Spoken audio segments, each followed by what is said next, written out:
The Angels have pitching. Today on Locked On Angels, we're debunking the narrative that the Angels are pitching starved, and we're going to share 3 ways that the Halos can change the narrative. It's time to get locked on with Mike and John, and this is Locked On Angels. You are Locked On Angels, your daily Los Angeles Angels podcast. Part of the Locked On Podcast Network, your team every day.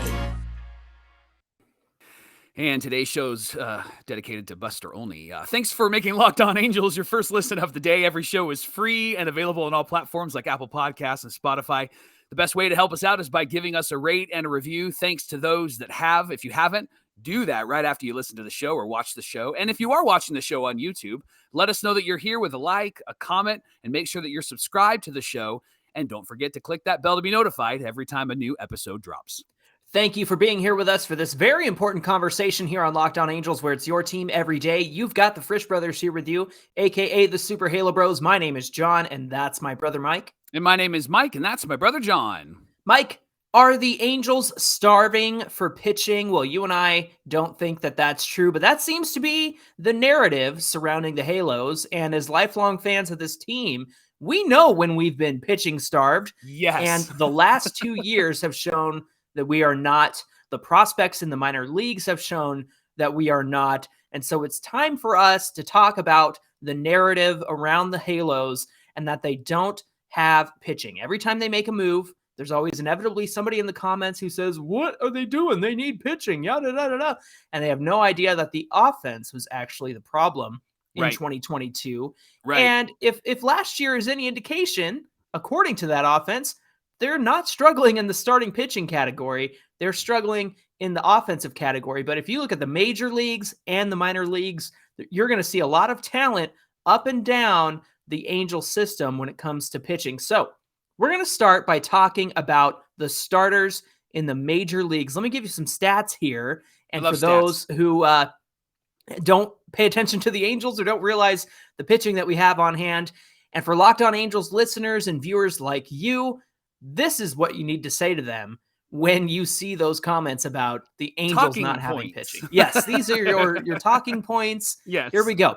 The Angels were 6th in baseball in starting pitcher WAR last season. The team ERA 3.79, which was good for 9th in baseball, and that's including the bullpen. Now let's talk about the starter ERA. Starters had an ERA of 3.67, good for 6th in baseball. And the Angels were 7th in baseball in ERA plus. There you go. Yep. Facts, my friend. Facts. Facts don't care about your feelings. Johnny's laying it down for us. Johnny, I want to talk about my favorite pitcher on the Angels right now, and that is Reid Detmers. I have been a Reid Detmers fan before he was even called up, and I was calling for his call up because there was something about him that I just enjoyed watching, and I thought maybe he's that guy that we can rely on, going to be a really great piece on our team, and he ended up becoming that last season. Now, here's what happened in the first half. His first 12 starts, he got an ERA of 4.66, and he had a FIP, which is a way that they actually measure what a pitcher can control: strikeouts, unintentional walks, hit by pitches, home runs. His fielding independent pitching, meaning it's pitching independent of how the fielders perform behind you. Yes. Right. So this it removes everything that happens after the ball is in play outside of home runs. So, for example, if a pitcher has surrendered a high average on balls in play, a FIP will actually be probably lower than his ERA. Balls in play are not a part of this equation. So his FIP, which is really important, was 5.37. Now, we know that he threw a no-hitter. We watched the video of you reacting to that no-hitter. That was a fun moment, right? And he actually wasn't bad, but there was a moment where they did send him down to the minor leagues. And when they sent him down, he actually worked with Buddy Carlisle, and Buddy actually really set him up well, didn't he, John? He did. Yeah, he helped him improve on that slider and help recognize some things that were part of Reid Detmers' issues in the majors. And as soon as he came back, good grief, man. He was like a new person when he Yeah. came back to the majors. Listen to this. He came back on July 8th and he pitched to a 3.04 ERA, Wow. 78 strikeouts and 71 innings over his last 13 outings. Now, remember, he had a 5.37 FIP, which was higher than his 4.66 ERA. So, fortunately, the defense picked him up behind him. Now, listen to this. He finished the season with a 3.79 FIP. So, he pitched much better after he came back from the minor leagues. Yeah. Now, here's why we're sharing this. This is really just to prove a point. The Halos have young pitchers like Reid Detmers who are not potentially good. And if you're watching on YouTube, I'm doing air quotes. If you're not watching, I'm doing air quotes. Potentially good. These guys are good performers, John, and they are developing and they are learning. And Detmers and his story this last season is just one example of what's happening in the Angels organization. Another example, John, is the guy that you're rooting for, Patrick Sandoval. You've been a Patrick Sandoval fan ever since he came over in a trade, and you've been cheering him on since the beginning of his Angel career.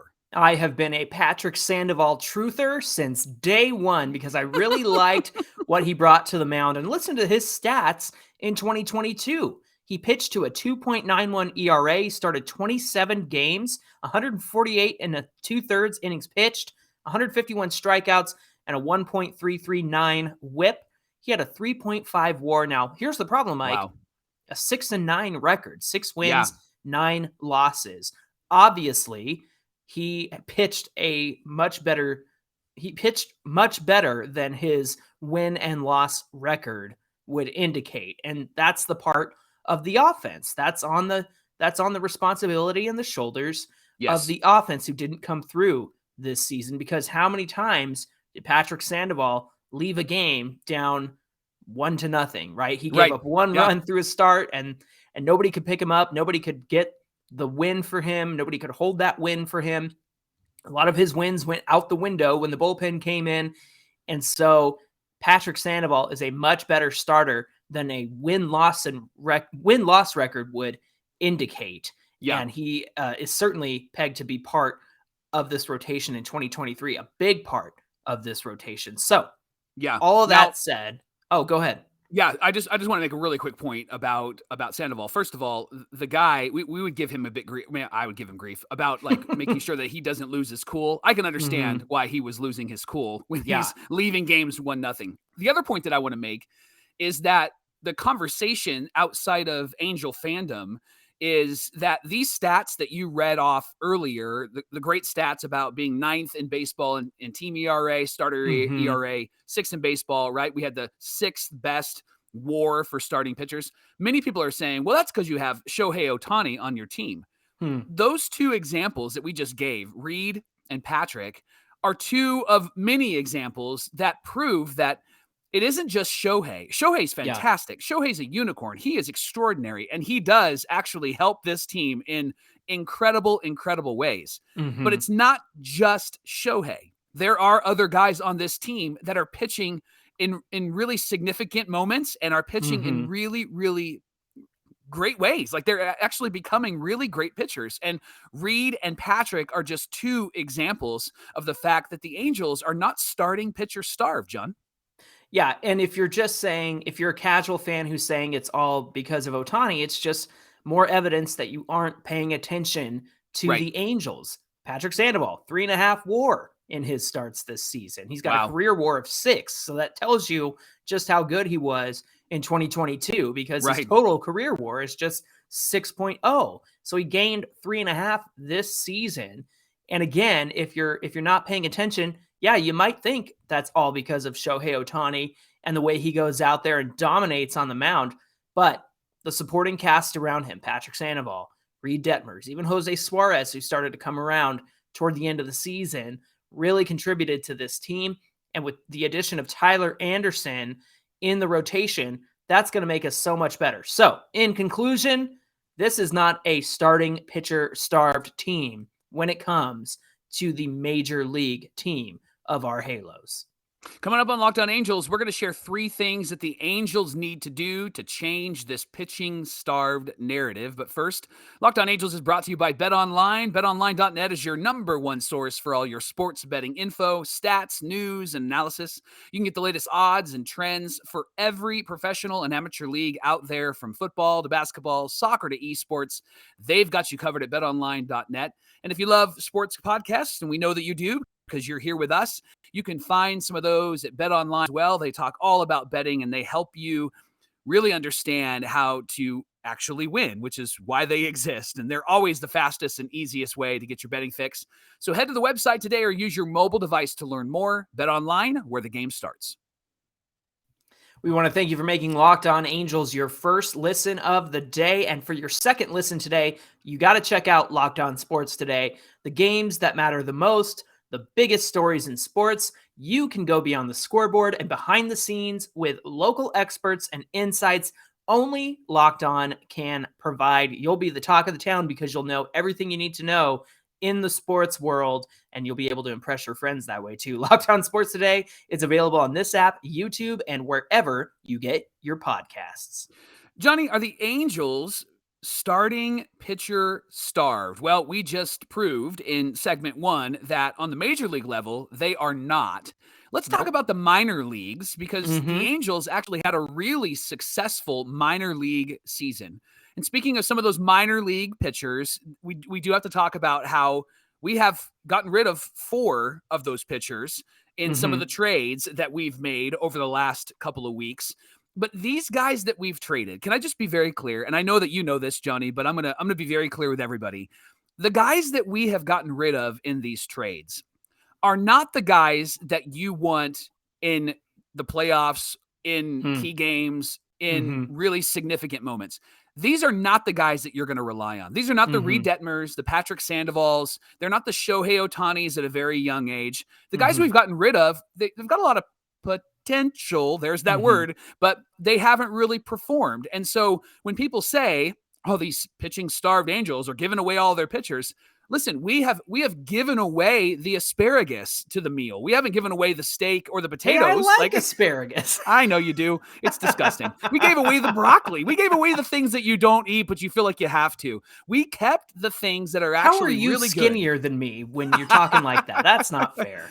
God's blessing. All right, so here's the thing. That's the point, is that these guys that we've gotten rid of are not the main guys. They're not going to be the ones that develop into really successful pitchers, at least for us. We haven't seen that. And John, the other key thing is 16 of our top 30 prospects in the Angels organization right now are pitchers, John. That's right. And one of them is Chase Silseth. So talk about Chase and what he did in the minor leagues last year. It's almost like we drafted 20 pitchers and signed 19 of them a year ago. It's weird how that's suddenly impacting. That would have been a brilliant move by the GM to do that. That's strange. Mike, we know that Chase Silseth was in the majors this season, and he looked good in his appearances. It was kind of the third time around the order that he struggled, and getting deep into games was where he struggled. But here are his minor league numbers with the AA Trash Pandas. 7-0, a 2.28 ERA in 15 starts. He had 83 innings pitched, 110 Ks, and I love this, a 0.95 whip. That's 95% of a human being, right? So they're missing a finger or something.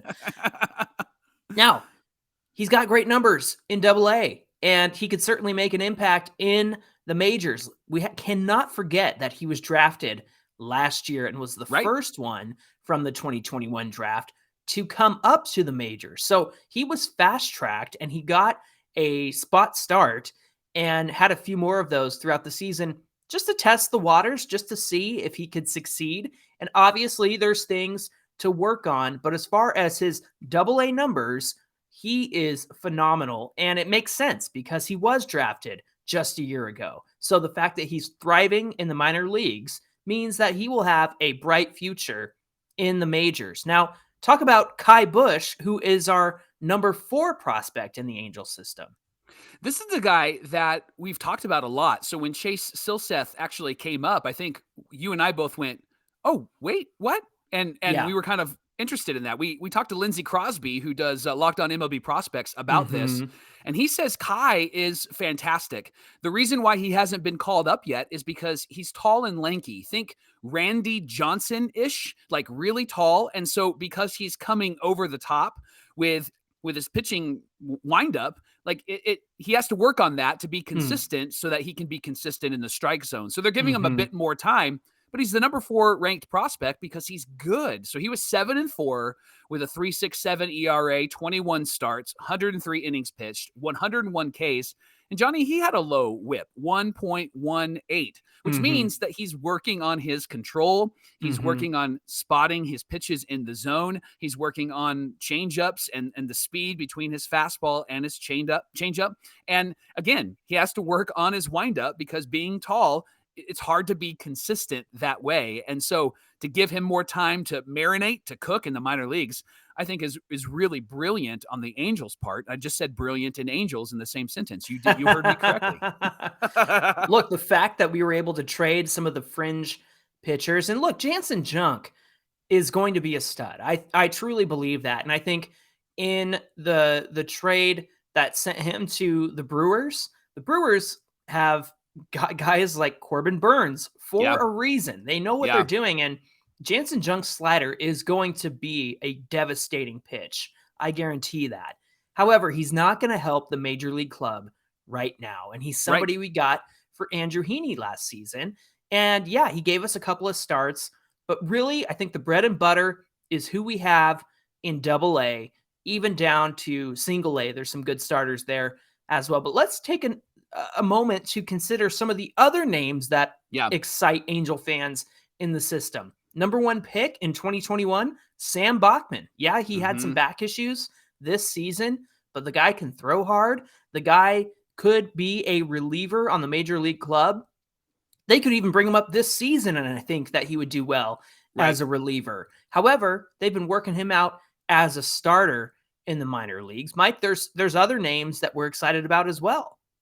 Jake Madden is another name. Landon Marceau is a third name. Both of them are starters. The only guy that's really full-time in the bullpen right now is Ben Joyce, and he's throwing triple digits when he throws. And we're actually going to talk about him later this week when we talk about the bullpen. But Ben is actually one of those guys that gets us really excited. Think like the hype that Francisco Rodriguez brought when he was first called up. There's a hype around Ben Joyce. He kind of reminds me a bit of Troy Percival. Again, we'll talk about him later on this week. But Landon Marceau and Jake Madden are two guys that are actually really impressive in their development, and they kind of are going along the same lines as a Kai Bush and a Chase Silseth. And here's what's exciting about talking about these starting pitchers, John, in the minor leagues.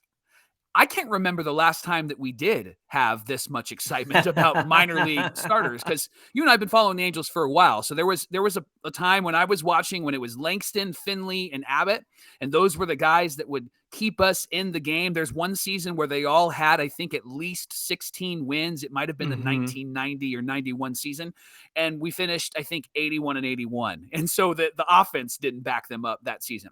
Then there was a gap in the 90s where we weren't really great, and then we made it to the 2000s, and that's when the Washburns showed up, and we traded for Kevin Apier, right? But it was the early 2000s to the mid 2000s when we really saw a lot of development from pitchers, and then all the way to probably about 2012, 2013, and even in the 2014 season, we haven't really seen those starters come out after that. But John, talk about some of the names that showed up in that 2000 to about maybe 2012, 2014 time.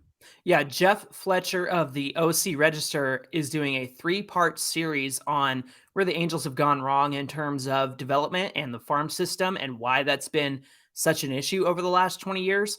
And one thing is international signings and international drafting and scouting.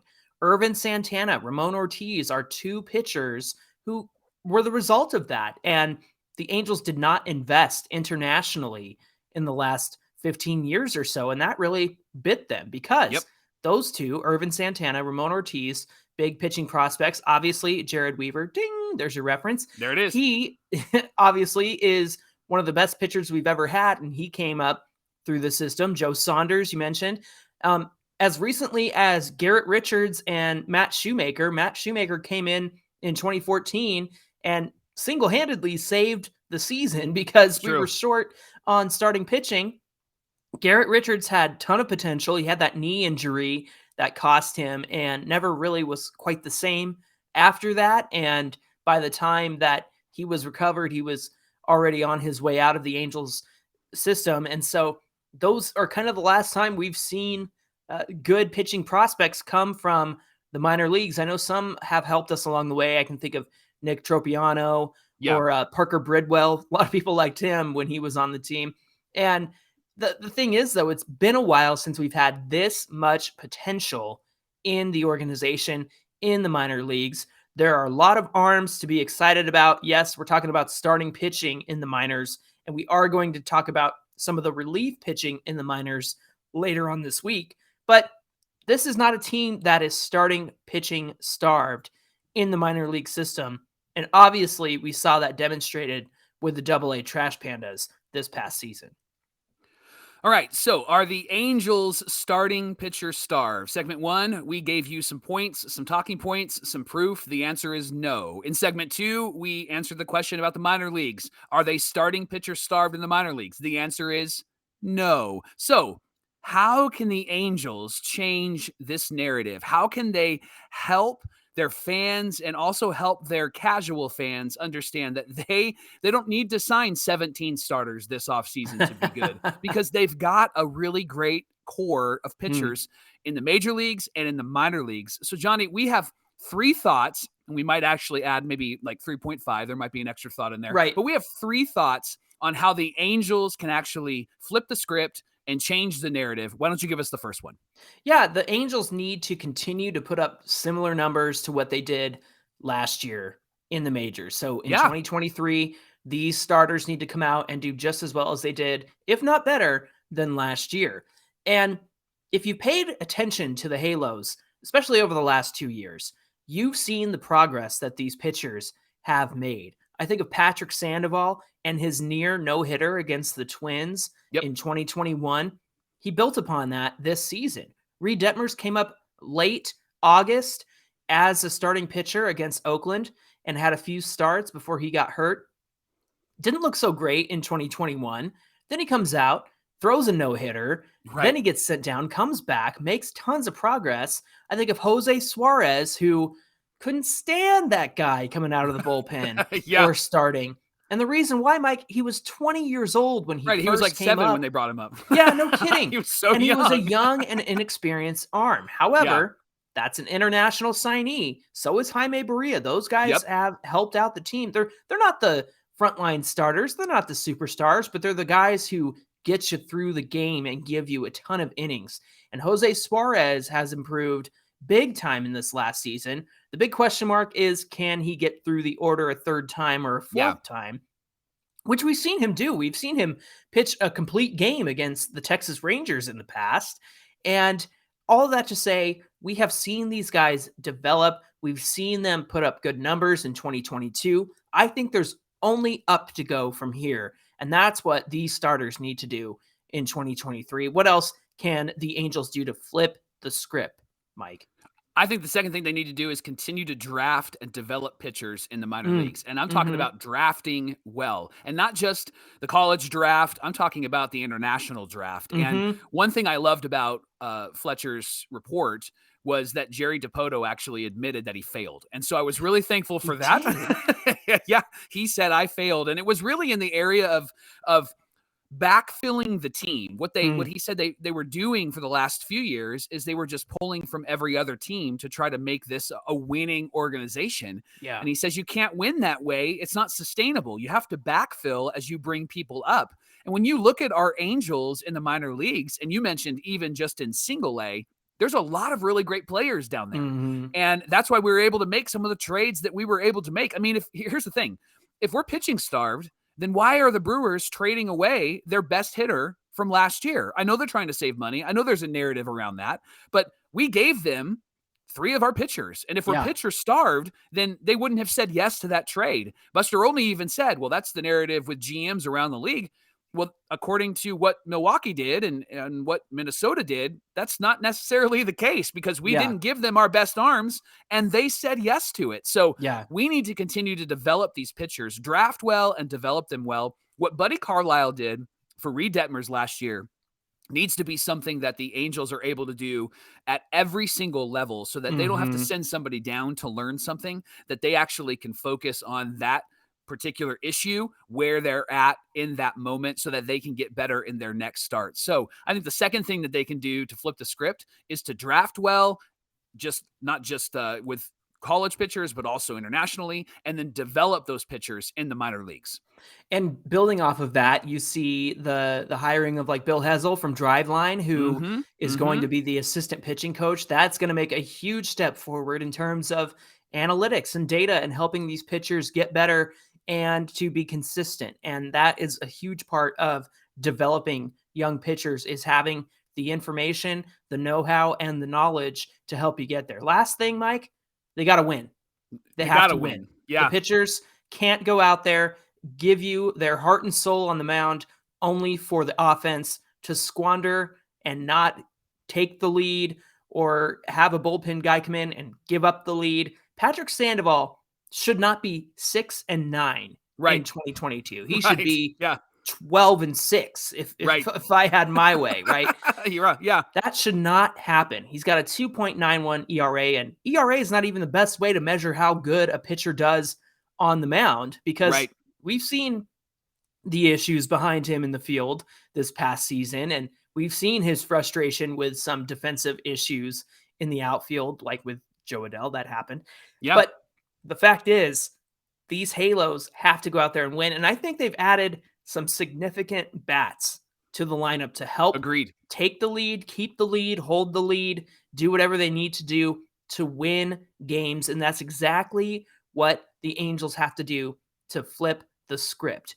And they'll do that by winning and giving their pitchers, their starting pitchers, the win and guaranteeing that every time they go out, they have the starting pitchers back. They're going to give them the run support that they need. And hopefully the moves that we made in the offseason are going to be able to do that for our Halos. Well, thank you for making Locked On Angels your first listen today. Now, for your next listen, check out the Locked On Sports Today podcast. They share some of the biggest stories of the day, instant reactions, big game recaps, and of course, the take of the day. They're available on the Odyssey app, YouTube, or wherever you get your podcasts. We hope this dive into the starting pitching in the majors and the minors will help you have some ammunition for the arguments that happen around social media, Twitter, Facebook, Instagram, all that stuff. And you can follow us on social media at Locked On Angels on Twitter and, of course, at Super Halo Bros on Twitter and Instagram. Mike, what do we have on deck for tomorrow's show? Well, John, if they get into a discussion, they can just link the show, and then we can do all the work for them. How about that? Okay, tomorrow on Locked On Angels, we're going to take a look at the bullpen because with all this starter talk and all of these trades, the bullpen is actually something that we need to address. And so we're going to look at how it's taking shape and what moves we can make so that we have a solid bullpen in 2023. That's tomorrow on Locked On Angels. We hope you'll come back and join us for that conversation. Looking forward to it. Until then, my name is John, and that's my brother Mike. My name is Mike, and that's my brother John. We'll see you right back here tomorrow for more Locked On Angels. Thanks for being here, and we'll see you right back here tomorrow.